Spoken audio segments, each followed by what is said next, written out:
like that. And it took almost none of this handle right here to get that fire started. Last a long, long, long time.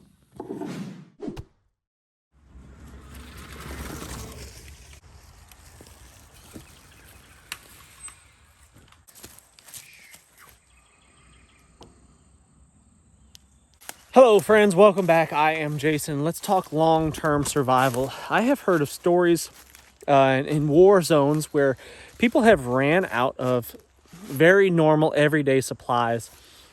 Like the example that I'm talking about in this video is going to be a lighter. A lighter, like I've got in my pocket right here, that's my go-to standby everyday way to start fires. If I need to start a fire for whatever reason, this is pretty much what I use. This is my primary. It's also my backup. It's also the backup to my backup. Ferro rods are an excellent backup as well because they last a long, long time, especially if you know what you're doing. If you're burning through ferro rods, it's because you're striking the crap out of them too much and you don't have the proper tinder, most likely. So, but we'll talk about that in this video a little bit. So what I'm going to do today is I'm going to build a fire starter that will last years if used properly. It's going to be combined with fatwood or lighter wood or pine knot or whatever you want to call it. And because, you know, often if supply chain should break down, if one day we walk into the Dollar General and there's no more lighters, what do you do? Look, oftentimes something like this right here, this is a stump sticking out of the ground right here that's been there for a long, long time. And it's there, and it's still there because it is impregnated with all the resin from the pine tree, which is extremely flammable. So let's see if we can get that out of the ground.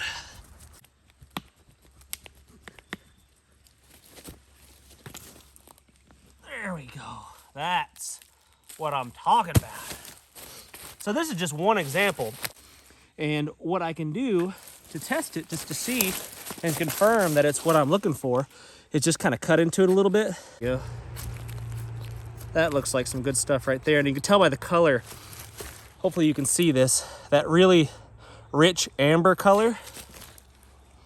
Oh yeah, and you smell it. It's got that really strong pine turpentine smell. This is going to be some good stuff right there. So what I can do probably is I'm just going to cut through about halfway through this. Actually, I'll leave it whole and then I'll take it back to my barn and work on it there.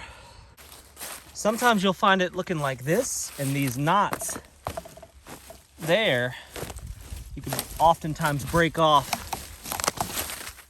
like that. That's pine knot right there. That is an actual pine knot sticking a branch that came out of the pine tree. It's still there because of all that resin. You can throw them on a wet weather fire if it's struggling, and this will blaze up really, really fast. And a piece like this size, will burn a long time.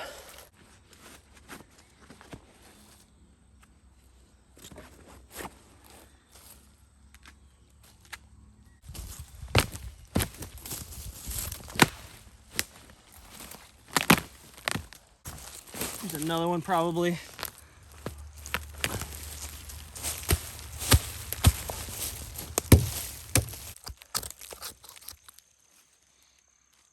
Yeah, I think this is going to be a good one.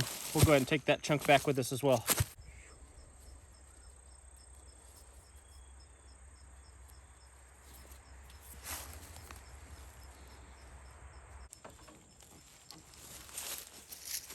Side of the fence, girl. You're too far from home. Why are you here? You're not supposed to be here. She likes to... Maggie's fence, electric fence, has been down for a little while and she's getting wise to it. She likes to chase cars on the road, which is not good. She wonders why they're trespassing on her turf. Don't you, girl? Don't you, girl?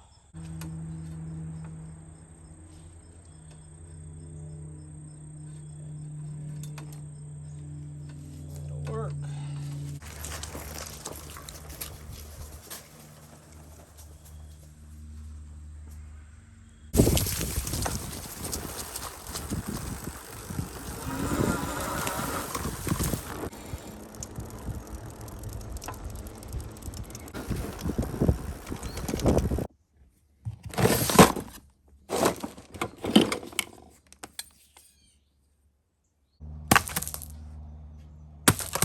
Right, first thing we got to do is get these big chunks of fatwood chopped up into usable pieces so we can make a handle that is also our tinder source, flame extender source for this ferro rod.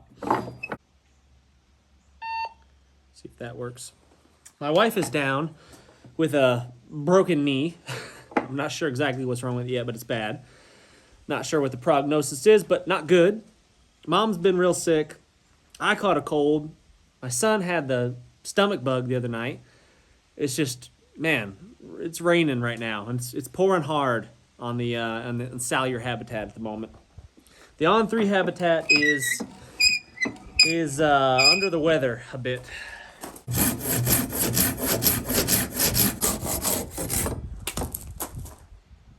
Yeah, not bad. It's not quite the rich color that I'm looking for in this piece. It would work for sure. So you see that right there? It's definitely got a lot of resin in it, but it's not that deep color that I'm looking for. I'll show you. Let me show you a piece that I'm talking about. There's a big chunk that I found last year, and you see that really rich color? This I've been chipping away at and just using to start fires with around the house.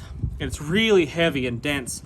That tells me it's got a lot of resin in it. And that's what I'm looking for. This one's heavy and dense as well. I think if I cut into it a little bit further, I'll find a better spot.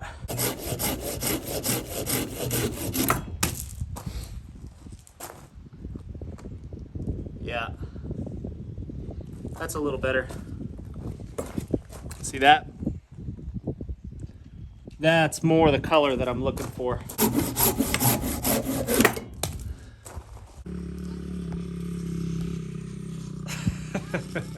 What could go wrong? So now what I want to do is I just want to kind of split this down and get rid of some of the rotten outer bits and get down to the core that I'm going to use for a handle.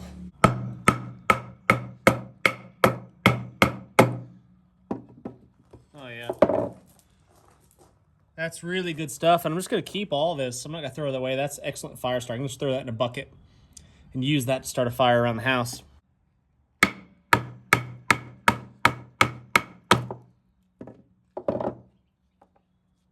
So now what we're left with is this knotty, nasty chunk of resin impregnated wood, fatwood, pine knot, whatever you want to call it. Sometimes you can get into this stuff and it can be much, much easier to split down. It won't be so knotty. It'll split really easily and give you this really nice to work with piece of fatwood. But this one's a real chunker. And all this will go in our fire starting bucket. You know what? This is too knotty for a handle. I want to find a piece that's a little bit easier to work with and it'll be easier to split pieces off for when you're using it for a fire starter in the field. This is fine around the house and stuff, but I want to find a better piece. We're going to take a chunk of this really primo piece here that I found last year. And we're going to cut that up. That'll make us a much easier to work with piece. I mean, that we could definitely do it with the piece that I was just showing you, but this is going to be even more gooder.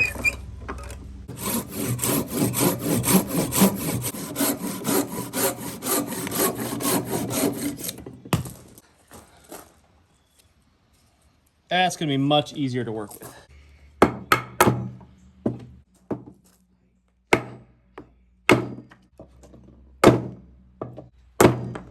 All right, so that's a nice looking chunk right there that's much, much easier to split, a lot less knots in it, just a couple little ones, easy to work around. In case you were wondering how long a piece of fatwood like this one, this isn't even the best chunk, but it's decent enough. How long will it burn? I'll show you.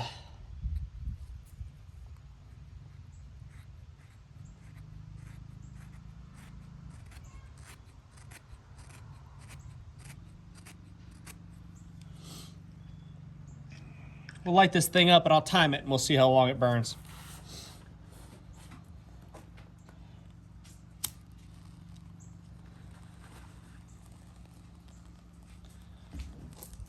Put it down here. Put it down here out of the wind and I'll just keep an eye on it and let it burn. All right, so now we're just gonna clean this up a little bit, round it off, make it a little bit better handle, easier to work with. I'll just use my knife for that. Doesn't have to be pretty. But if you're going to put this is a big, hunky, chunky thing. You may not want to carry this around in a pack or something like that, but keeping it in your truck or just around the house. And like I said, if you're thinking long-term type survival, you could light hundreds of fires with a fire starter like this one that we're making right now. Just keeping it around the house would be a smart option. Use your lighters. Use them while you got them. Enjoy them. But also learn how to do this type of stuff. These long-term type things. These old-school type methods of getting your fires going. Because one day you might need it to heat your home. One day you might need it to cook your food. When life isn't quite as easy as it is now. Go make sure Mommy's radio is on channel 14. Okay. I haven't touched it. It's been burning for, that little piece has been burning for 6 minutes now. Spin around, let the heat climb up it a bit. So that's 6 minutes of burning right there, still going. It's been 9 minutes, still burning. Now we've got it basically to shape here. Oh, and by the way, I had to turn off my camera. That little chunk burned about 10 minutes, give or take. So a small little chunk of fat wood, light or not, burns for a long time. So now what we're gonna do is we're gonna put a hole into our piece of fat wood here, and we're gonna make a really awesome chunky handle. I only want to drill in about 1 inch, so I'm just gonna mark on my drill bit with a pencil about 1 inch in, and that'll be enough to hold securely the ferro rod into the handle. Just about 1 inch there, just marked around a little bit with a pencil, and that'll be enough for me to see.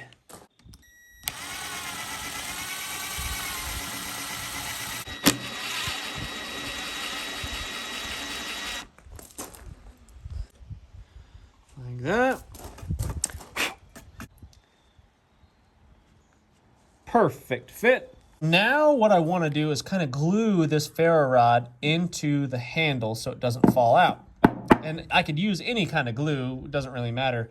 But what I like to do is use some of the resin from the pine here. So I make basically a pine pitch glue, and that will keep it in there really secure. It's not going to come out. And if it does, it's not really that big a deal. You just put it back. So what I'm going to do is I'm going to light this puppy up right here. Kind of a windy day, a little bit hard to do. I'm going to use my bag here to make a windbreak around this thing because this is ridiculous. That around the camera. Create a little cave here. There we go.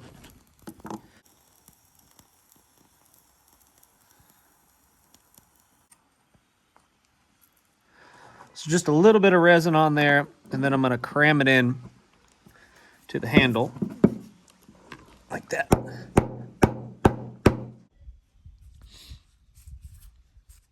And now if that's cooled off, that thing is in there and not coming out. So that, my friends, is a chunky fire starter right there. So the way that you would use this is like this. I would take my knife on my handle of my fire starter here, and I would shave off what I needed to get my fire started. It doesn't take much usually, just a small amount. But I would just shave off the high sides there, just the corners, until I had basically the amount that I needed. And then with these small curls about that size right there, I could take that and light my fire, or I could shave off some bigger chunks like that, some bigger ones like that.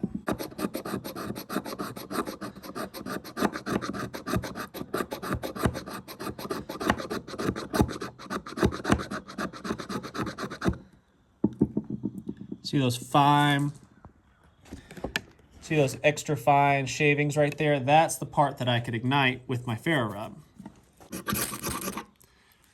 Like that. Throw my shavings in there.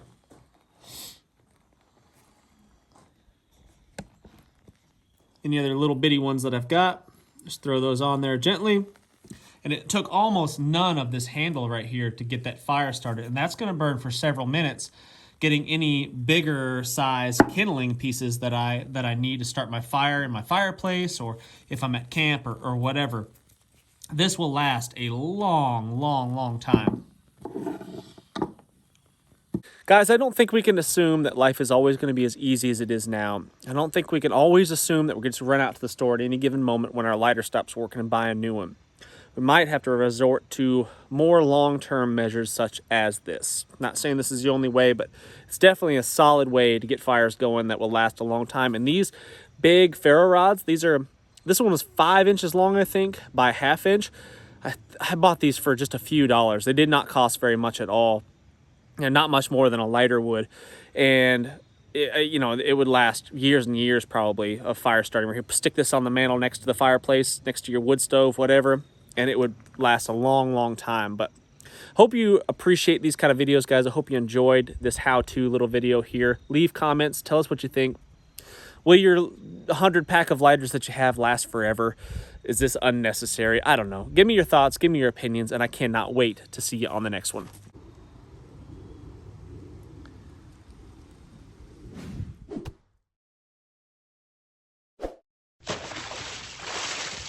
I'm Jason Salyer with Survival Dispatch, and when disaster strikes, will you be ready? Power outages, natural disasters, economic collapse, and the knowledge, the skills, and equipment necessary to protect your family when it really, really matters. You can gain instant access to our team of survival experts, stockpiling food, medical necessities, communication plans, proven techniques to help you get home, shelter in place, or bug out safely. Don't leave your family's safety to chance. Visit survivaldispatch.com to get started.